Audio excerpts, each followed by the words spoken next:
Great. Okay. We are going to make a prompt start and finish on time with any plan, but thank you, with any luck. Thank you very much to all of you for joining us this afternoon. I hope this is going to be an interesting and enjoyable and an inspiring webinar, which is looking at the potential of partnerships between community-owned businesses and active places of worship.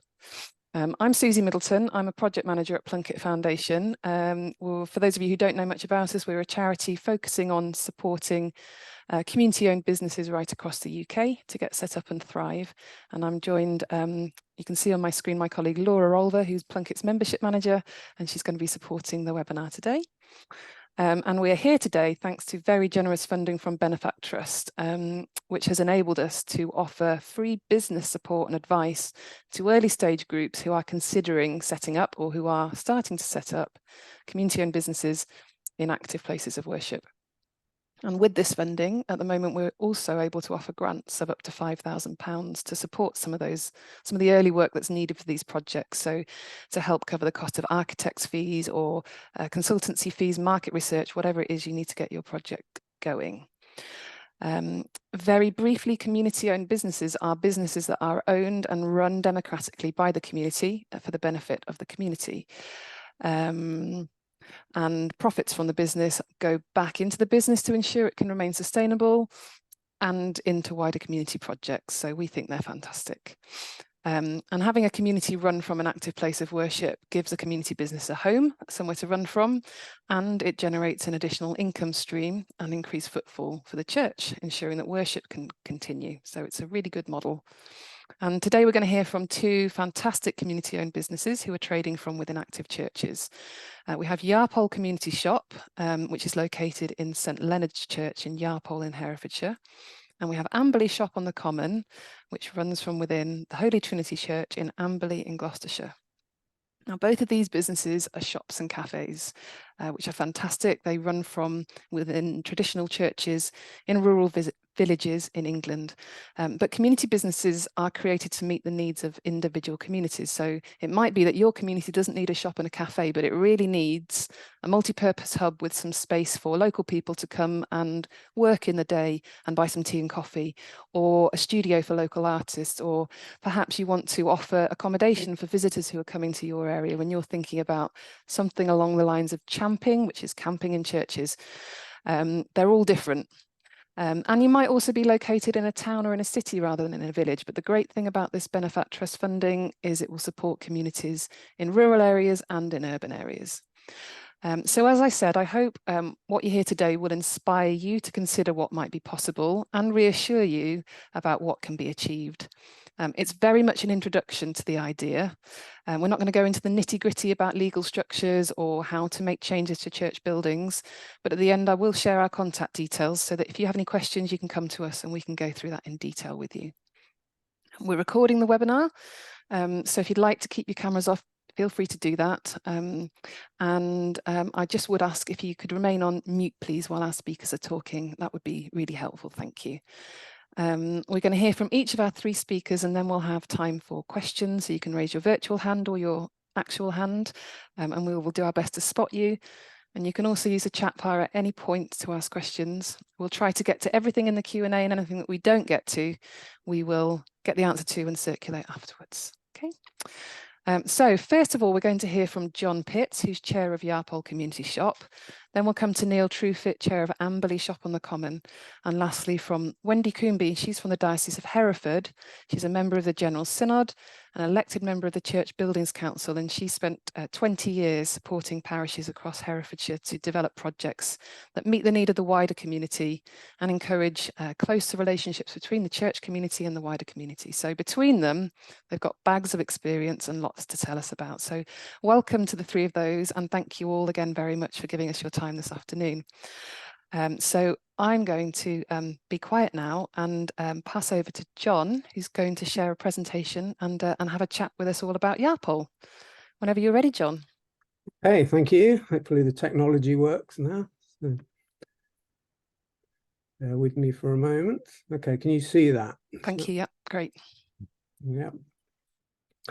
Okay, we're a small village in North Herefordshire, not far from the Shropshire border. And we started this journey quite a while ago, back around 2004-05. So I've got a few slides which will sort of illustrate some of our journey, and very happy to take questions later. So as was said, we're very much a shop, a post office and a cafe within a church that's now used for a variety of things, including worship. So, oops, what happened there? Okay, this is our church from down by the lane. You can see a very nice building with a detached bell tower, which there are several in North Herefordshire. This was the last privately owned shop in the village. This closed in about 2004. And around that time, there was work started on developing a parish plan. And one of the things that very clearly came to light in that was the desire for the community to have a shop and a pub. These are very dark. I'm not sure whether they were deliberately underexposed, but this is the interior of the church as it was. And as was described to me by one of the sort of founders of the Yarpole Shop Group Committee, as not a very welcoming place in which to worship. It was quite dark, it was cold, there was no toilets, and the pews were very uncomfortable. So you can see this is the end of the nave. This area is now occupied by the shop. And just another view up towards the west end of the church. The initial sort of move by the village after the commercially run shop closed was a porter cabin, which you can see being installed in the car park behind the pub. Not ideal, very small space to contain a shop and a post office, but we managed there for a couple of years or so.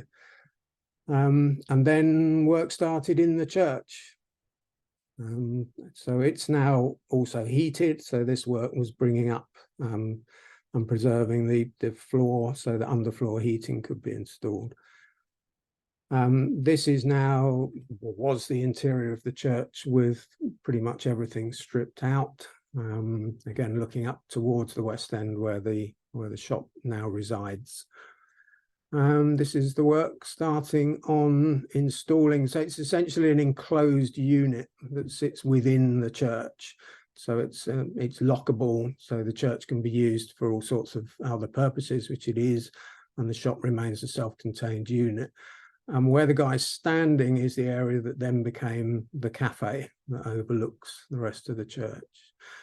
We were very fortunate in one of the main drivers was Robert, who'd worked in architecture and heritage and was able to do the design for us so that it was very appropriate for architecturally for inside a church.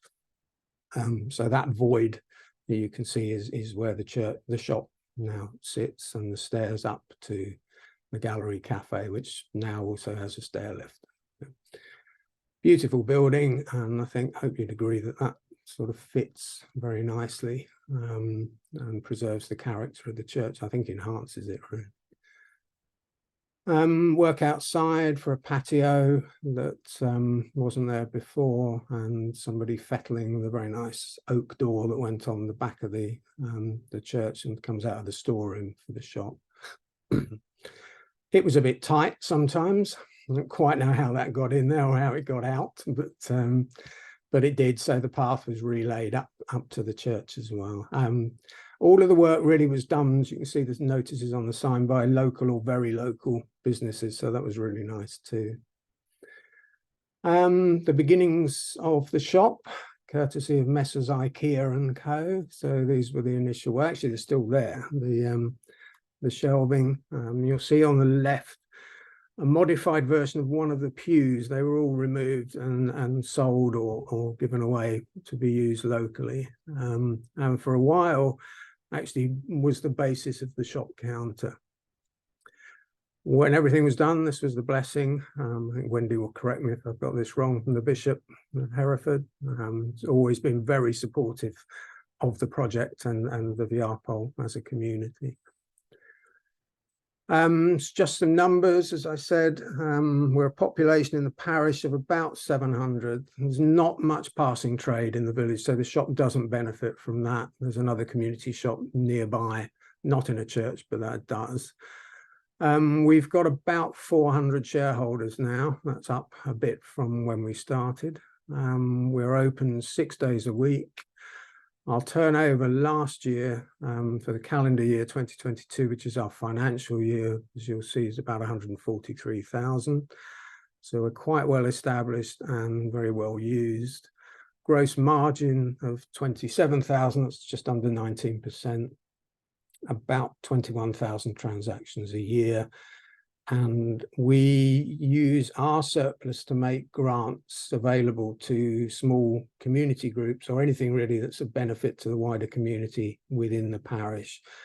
That's variable, and it's only available if the shop board decides that it's made a distributable profit. So the last AMM, or annual members meeting, which was in June, we had about £3,500 available for distribution. And in fact, this year we were able to fund all the applications. The church itself been probably the primary beneficiary of this scheme over the years, for various things that they wanted to spend money on, or needed to spend money on. And this is how things look now. So somewhat brighter. The pews have all gone, as you can see. New, more comfortable seating. I think there's some new further seating that's been agreed for funding. You can see the shop through the door at the bottom, and the gallery cafe up above. This is now looking up to the east end of the church, which was all protected during the building work. Very nice wall hangings, and looking back down through the church and into the shop.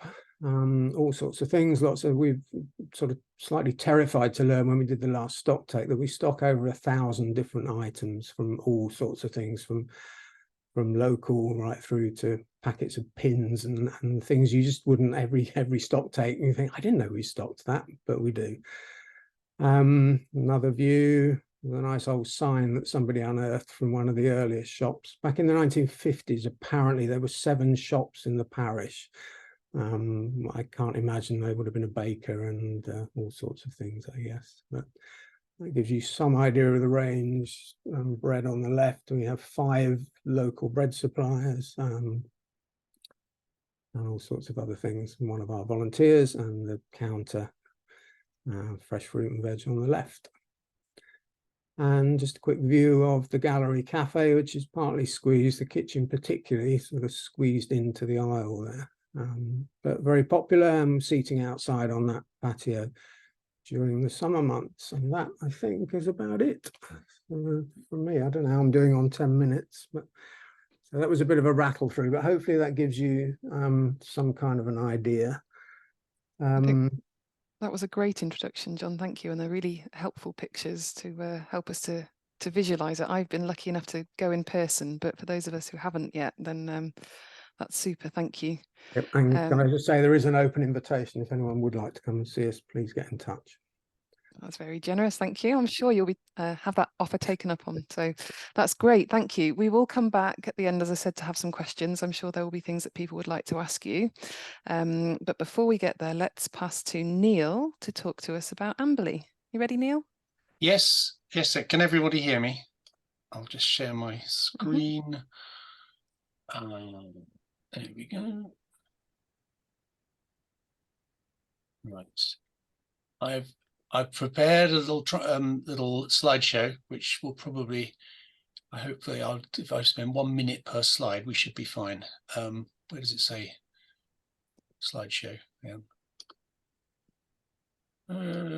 Right above where your cursor is, to the left, left up. Thank you.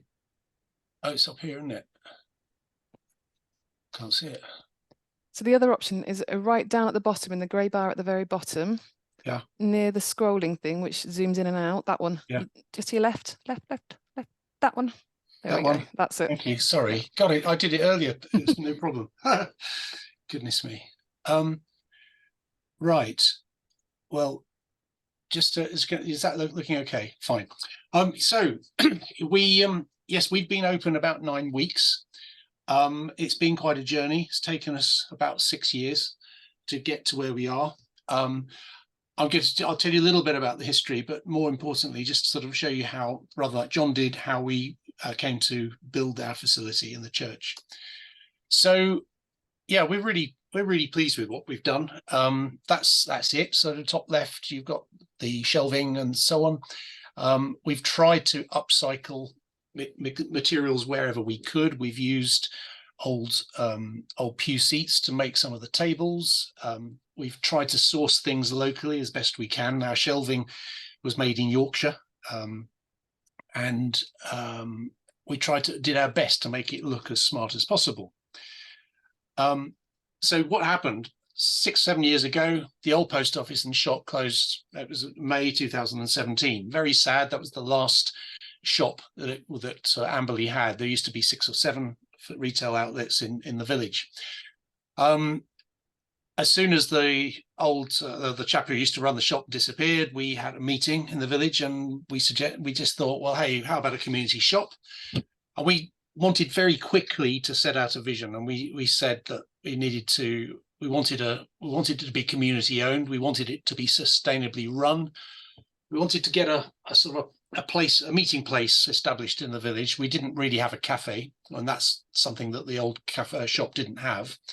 We wanted to sell good quality produce, particularly keen on cutting food miles. And we also wanted to provide opportunities for employment for the young and old, and a venue for community groups. So we felt those principles that we wanted to work with. Finding a site was not easy. We started off with an offer to open a shop in one of the outbuildings of the Black Horse in Amberley. Great building, fantastic views, and there it is, bottom right. But it honestly wasn't going to be big enough, and we couldn't really secure a decent lease. We considered National Trust land. Well, that wasn't going to go very far. Private residences, some people's front gardens, local Methodist hall. None of them were really suitable, and it was then we had the idea of asking the church if we could move in there and take some space in the back of the church. Initially, we thought downstairs, but as things developed, it became clear that this worked quite well with the church's policy to make their church more inviting and more relevant to the wider community. So that was what we did, and the location, and this is a little plan of the back of the church. This is there's the main west doors, the steps up to. Unusually, we have a church where the nave is on the first floor, and then underneath there's an undercroft, which is like our village hall. But we took some space at the very back of the nave, and we enlarged the vestibule that used to sit underneath the balcony, and extended and built a new screen further forward into the nave. And that's, broadly speaking, that's the layout. So it gave us the opportunity of, so if you didn't want to walk through the shop to come into the church, you could come up the ramp to the side. Equally, oh, hello, what happened there? Or if say there's a wedding or a funeral, you could still use the main central aisle down through the church, down through the shop, and we particularly want to make it look really attractive, rather than looking like a village shop. And it's been really well received in that respect. Little kitchen over on the left-hand side and a servery, and then we've got some cafe seating space down here within the nave where we stripped away the carpet, stripped the floorboards and varnished them, and it's looking great.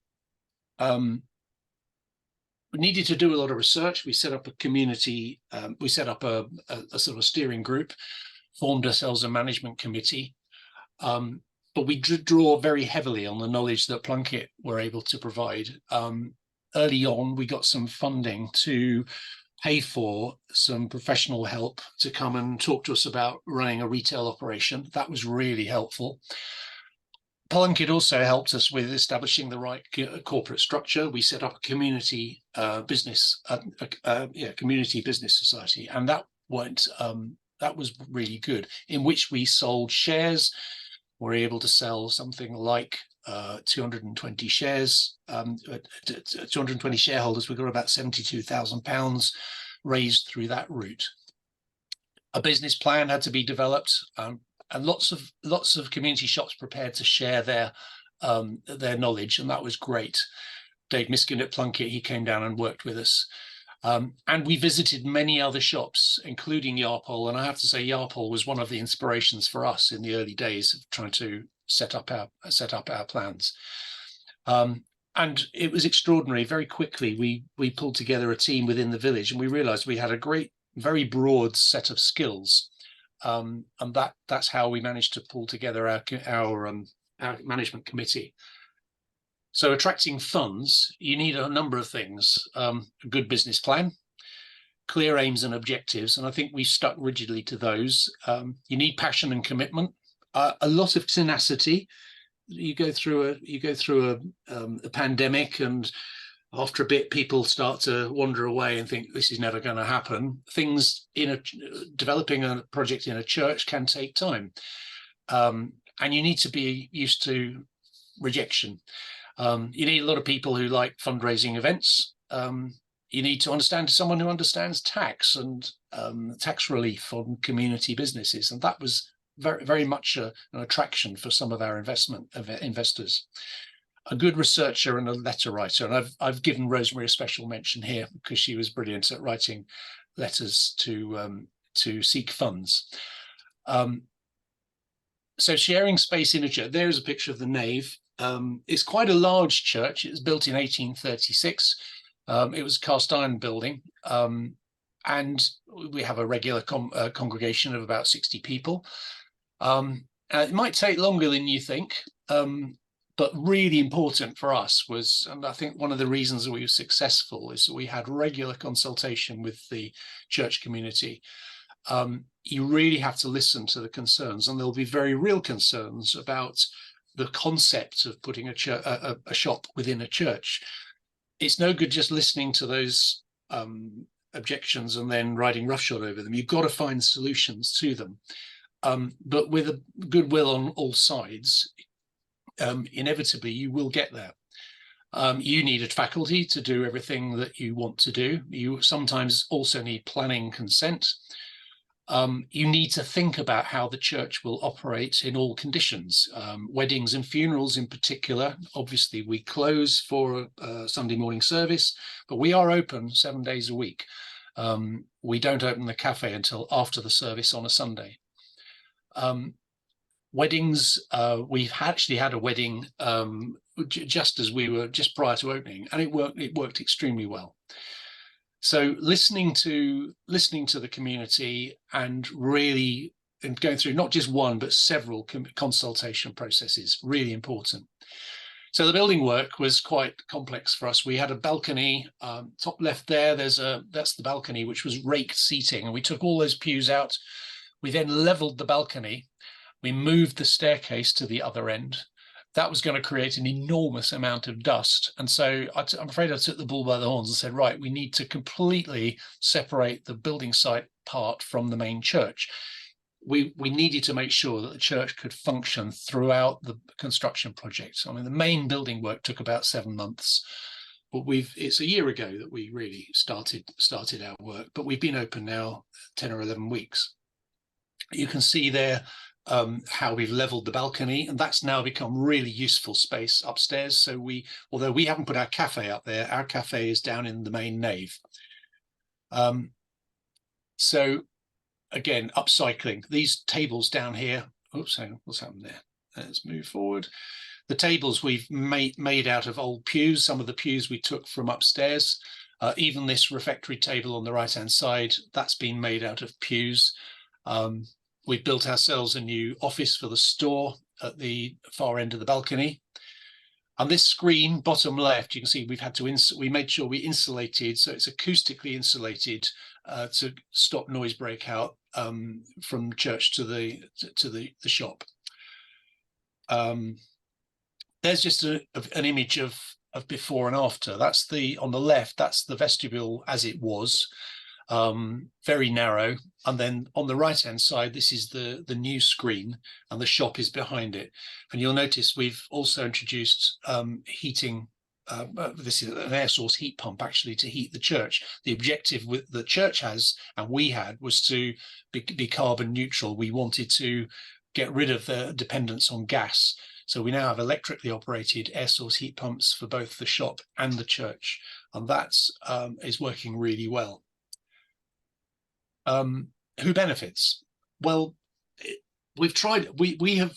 I think we've been quite a hit in the village. We are trying to do good things for every generation. We've had Duke of Edinburgh Award young volunteers. They have taken it to the project Like a Duck to Water. They're really competent. They understand how to operate a till. They really enjoy working in the shop. We've had 2 or 3 school students on work experience. The villagers, the village are really enjoying the use of the place. There is now a central hub where people can gather. We have lonely people who are starting to come in and spend time in the shop, and they're really happy that there's now there's somewhere you can go, and you'll find someone in the shop or the cafe who you know, and you can have a chat. We have 80 volunteers at the moment, and I know that we may find that number dwindles over time, but they all really enjoy their shift. We only do 2-hour shifts at a time, so it's not too onerous for anybody. We're supporting local suppliers and artists. We have a fantastic collection of greeting cards, which are available within the shop. And like at Yarpole, our plan is to make sure that local good causes benefit from any profits we make. And in due course, we hope we'll be in that happy position. So here we go, some pictures. This is sort of around about opening day. We have a very good little design group who chose all the colors and always make sure the feng shui is looking good. As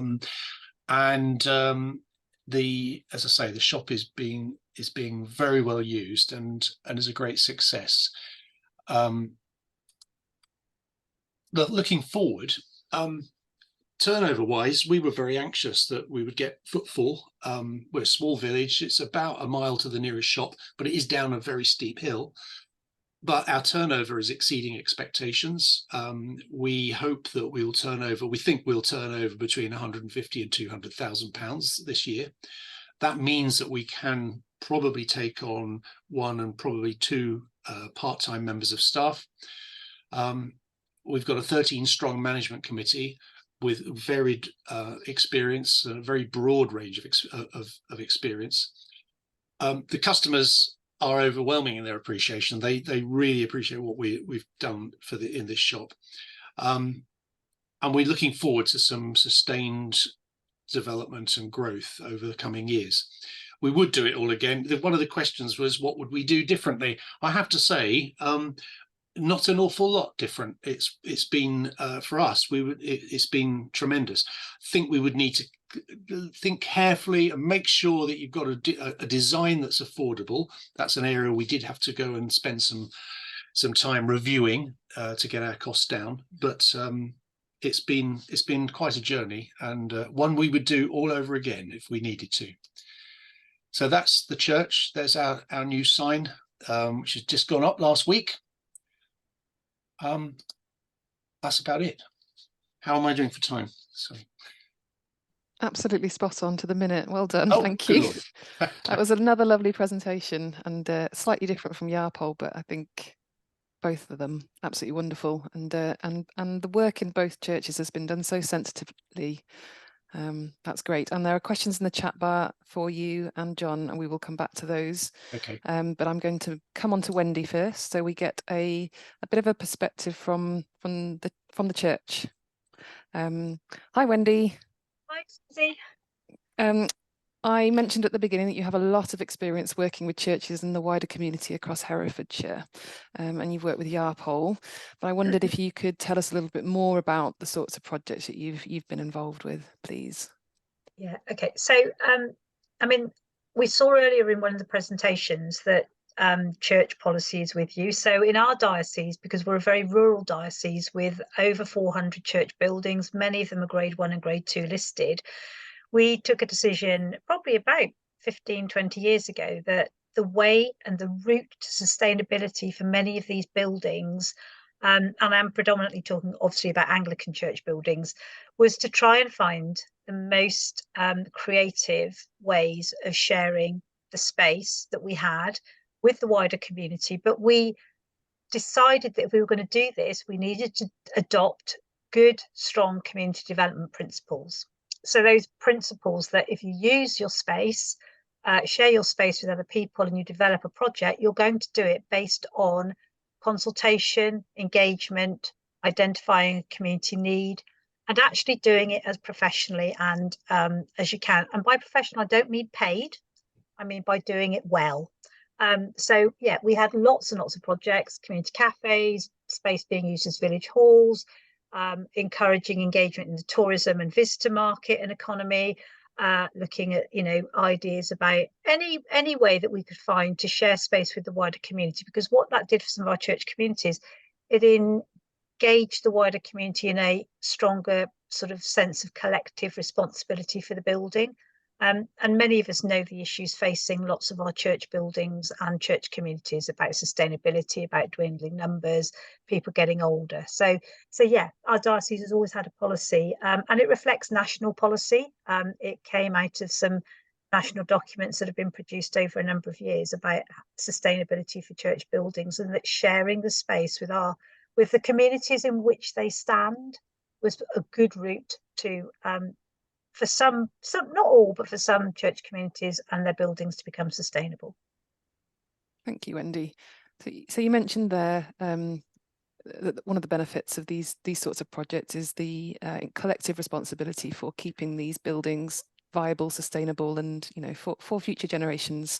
What other benefits are you seeing for the church when they're opening up their doors to the wider community?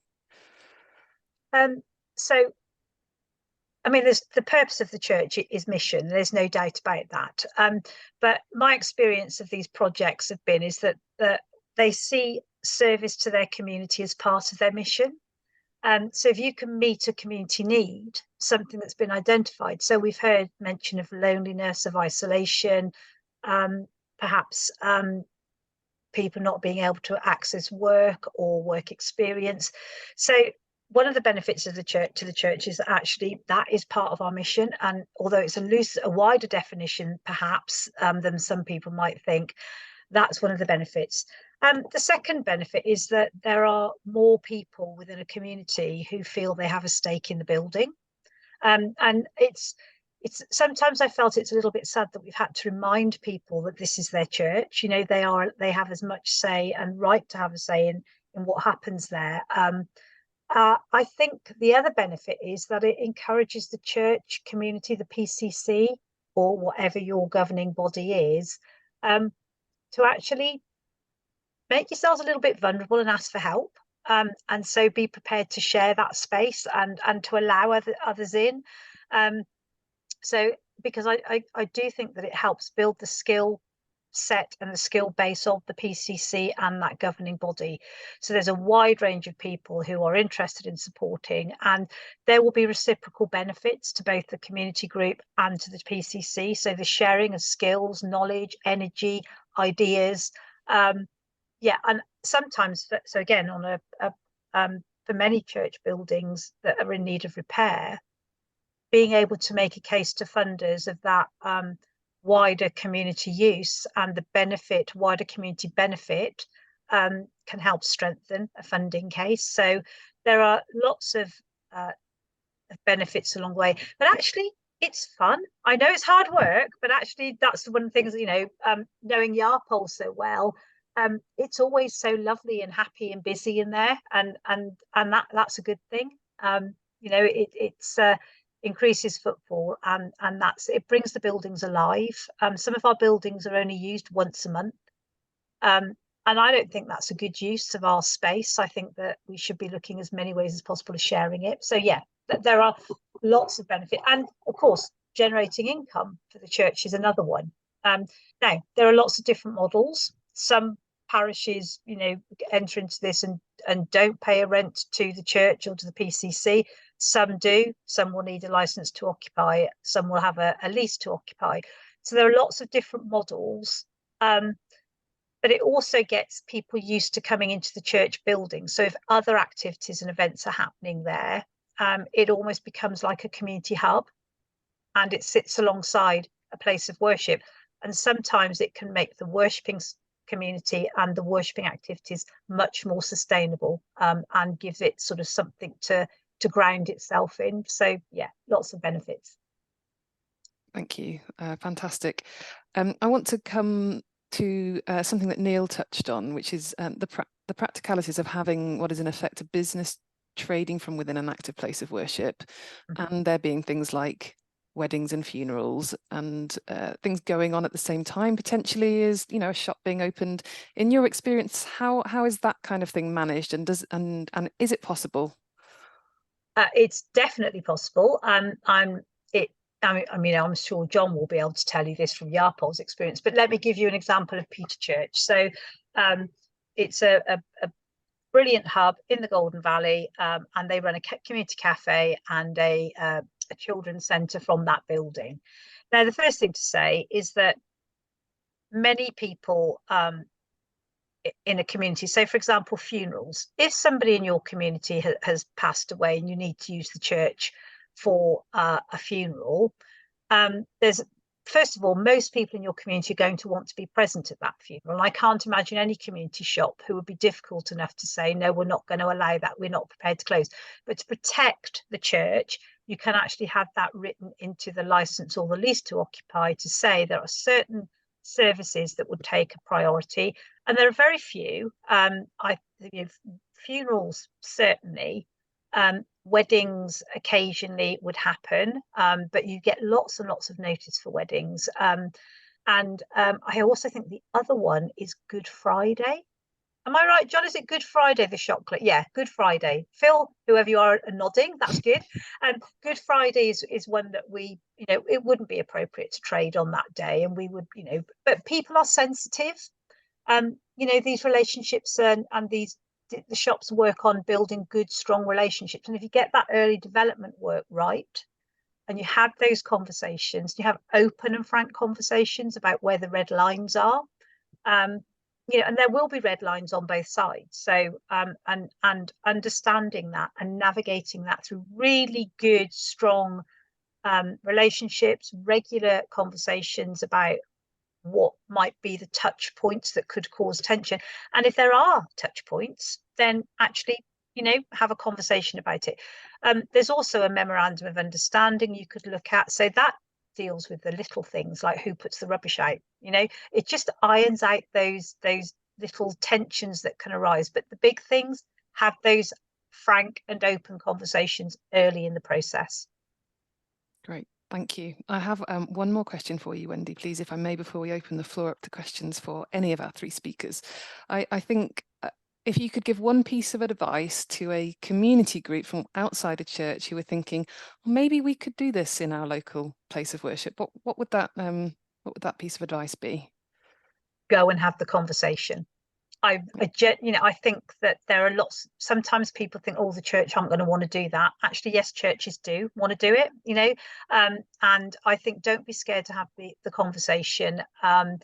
Go and broach it, and listen to what the church have to say. But that's the biggest piece of advice. Start on that road, have that initial conversation. But the second piece of advice I would give, and is don't reinvent the wheel. Go and learn from the places that have done it already, and they will tell you how to go through the process. There's no better learning in my experience than actually going to talk to people who've done it before, because in my experience, they'll tell you warts and all. They'll tell you what didn't go well, what they would do differently. But yeah, go and have that initial conversation. Don't be afraid to approach the church, and I think you'll find that you're pushing at an open door. Great, thank you. Very positive. Good, thanks. So we'll open the floor up to questions. I think my colleague Laura has been making a note of what's been asked in the chat so far. I think there's just a few questions there, so we'll start with those, and then we'll ask you guys all to go ahead. Sure. So question to John to start off with. Mary's asked, John, was there much objection for you from church members? I know that Neil touched on this in his, but how were your plans received by members of the church? I think, interestingly, overwhelmingly positively. I mean, there were probably only a handful of people who objected, and we held public meetings. We had lots of conversations, as Wendy alluded to beforehand. So I think people were very well briefed. It was shaped, I think, around those wishes. And yeah, I think it's surprisingly few. I think, I mean, when we were looking back at those slides, I mean, and as Robert, one of the founders, said, it's, and I think you can see that the church rather, as an environment is infinitely better and more welcoming.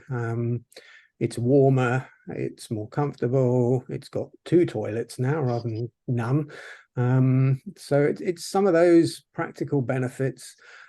I do remember there was one parishioner who was vehemently opposed to it and vowed that she would never set foot in the building again, which I don't think she ever did, but it transpired that she wasn't a worshipper and never went into the church anyway. So there were very few objections of that type.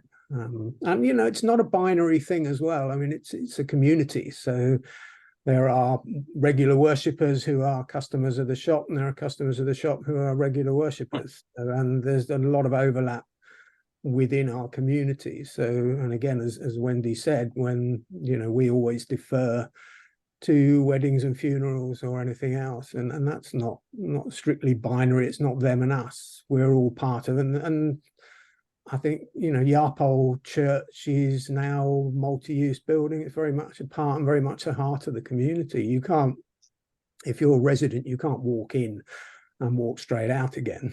So there's lots of conversations to be had. Absolutely. So yeah, all sorts. Great. Thank you. And another one for you from Tony, please, John. Wondering whether how it works in terms of staffing. Is it paid staff or volunteers or a mixture? How have you ended up in terms of staffing? We've got one paid shop manager who's excellent, and we pay post office cover through the post office.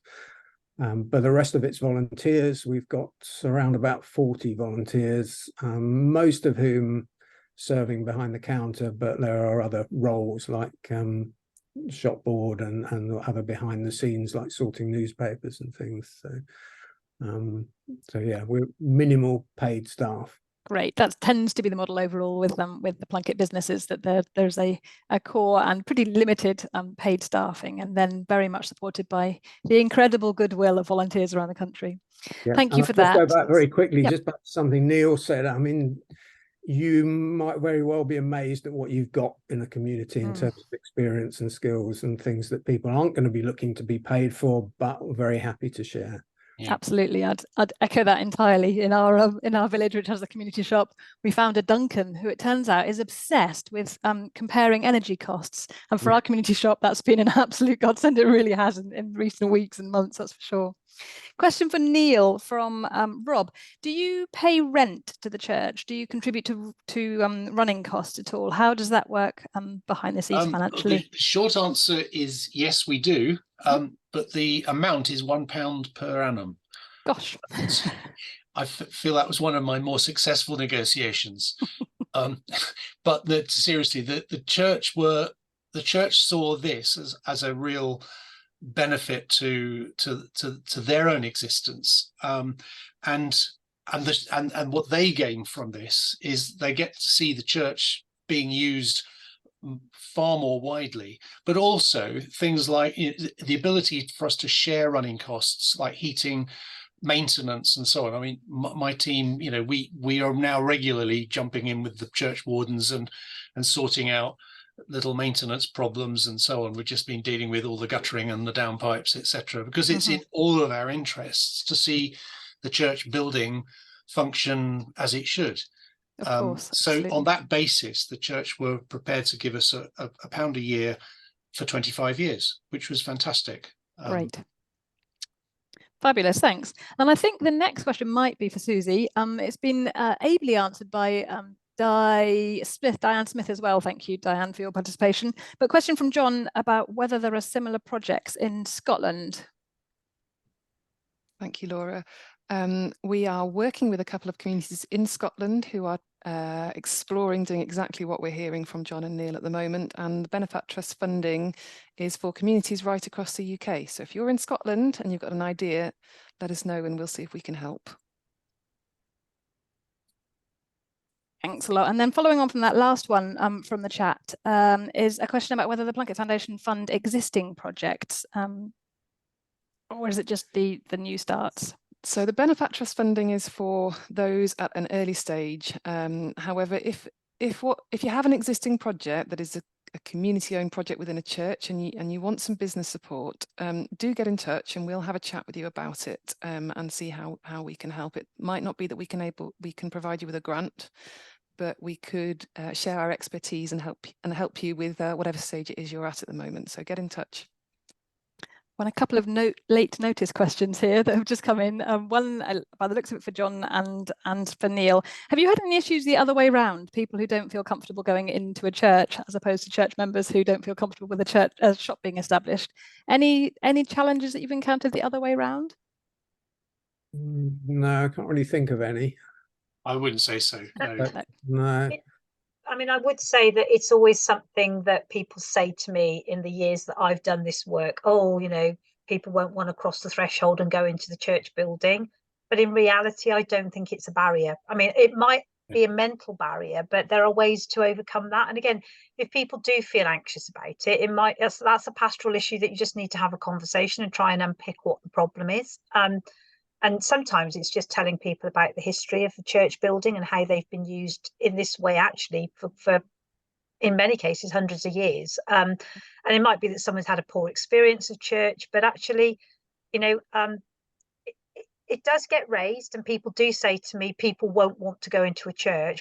But I've never, like, you know, John and Neil, I've never actually met a person that has said to me, I could not go into a shop if it was in a church building. So, yeah. We do have a procedure in place that if someone who looked very distressed came into the church and clearly wanted sanctuary and some peace and quiet, then our staff are trained to make a note of that and maybe close the shutters and just ask people to be quiet. It's not happened so far, but the main thing is there'll be a friendly face in there, someone to talk to. Yeah. That's probably far better than walking into a completely empty church. Yeah, absolutely. And Esther actually has just sweetly posted in the chat that her atheist partner raves about the cafe in the church in Hereford. Yeah, the food's excellent there, I have to say. It's my go-to place if I need to, you know, the food's brilliant. And there was a question in there about churches being embraced, you know, seeing a slowdown in the decrease in membership. Okay, so there's not been any in my experience dedicated research done into this, and I think this is a piece of work that needs to be done. I know that there are other projects. So, for example, at the Millennium, there was Rural Churches and Community Service that did some research into that project, which was about the wider communities of church buildings. And that was evaluated after the first 5 years, then 10 years, then 12 years. And it seemed to demonstrate that where churches had this ethos of the widest possible community use and the wider range of activity, that they did seem to be more sustainable. And they, in terms of growth of worshipping congregation and communities, and again, I have no scientific research to base this on or statistical research. My perception is, and again, it'd be interesting to hear from John, that it keeps the worshipping community at least stable. So in other places where perhaps they don't have this level of activity, there's been a very steady decline in the number of people worshipping. That has not been my experience in the projects I've worked with across Herefordshire and South Shropshire that have looked at wider community use. So I think the benefit of this type of project is that it supports those people that might be on a faith journey to actually feel more comfortable in the building. It makes mission easier.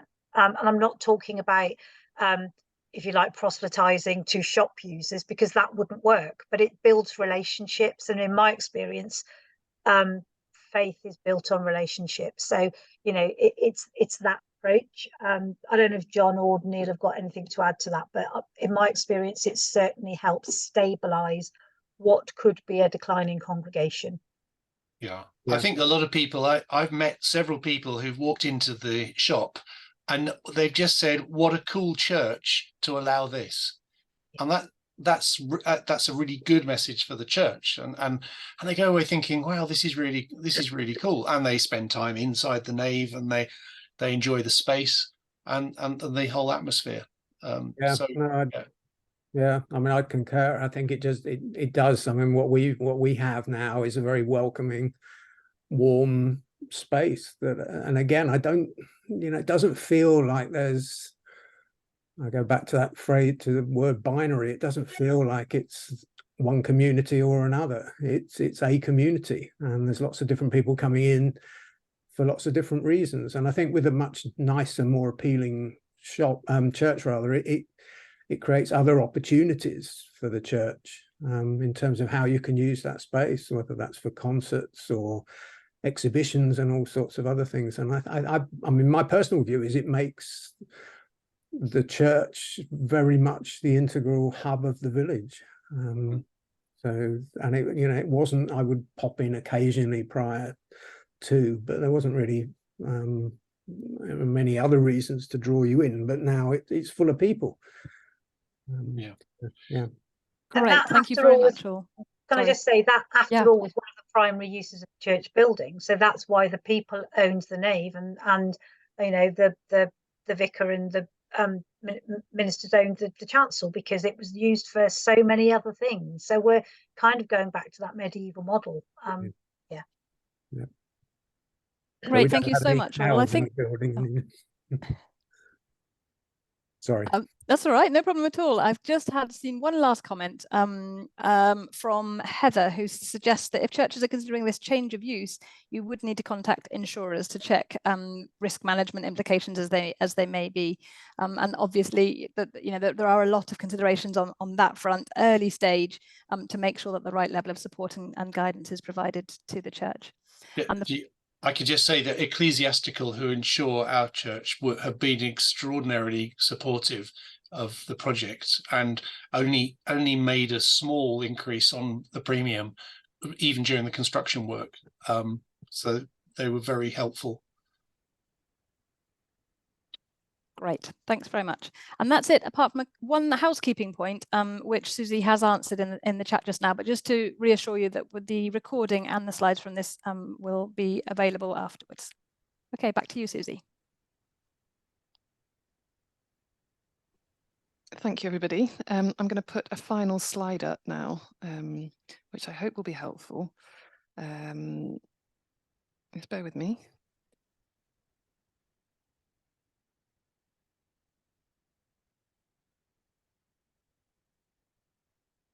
We all see that? Yep. Okay, so hopefully you're feeling inspired by the stories that you've heard today and by the reassuring words that Wendy has been able to offer us. And you would like to get in touch and talk to us about your plans. And we would be really happy to hear from you, however early you are on in your journey.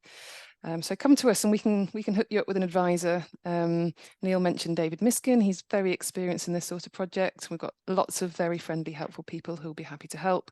And we have these grants of up to £5,000 for groups wherever you are in the UK for feasibility and development work. On our website, which I put a little note about there, we've got lots of free resources as well. And I was also trying to just type into the chat bar, but I've run out of time. But Wendy in the Diocese of Hereford have produced a really helpful resource called Crossing the Threshold, which I would definitely recommend having a look at. If you Google it, you'll find it, Crossing the Threshold. That's for all denominations and it's really helpful. And of course, you can get in touch with us about anything community business on the number or the email below. I need to thank our funder again for making this possible. That's Benefact Trust.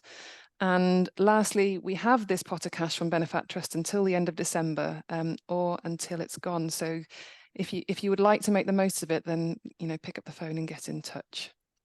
And I hope you've all found it helpful.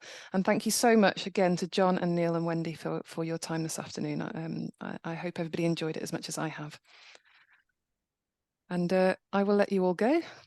Thank you for coming. Thank you, everybody.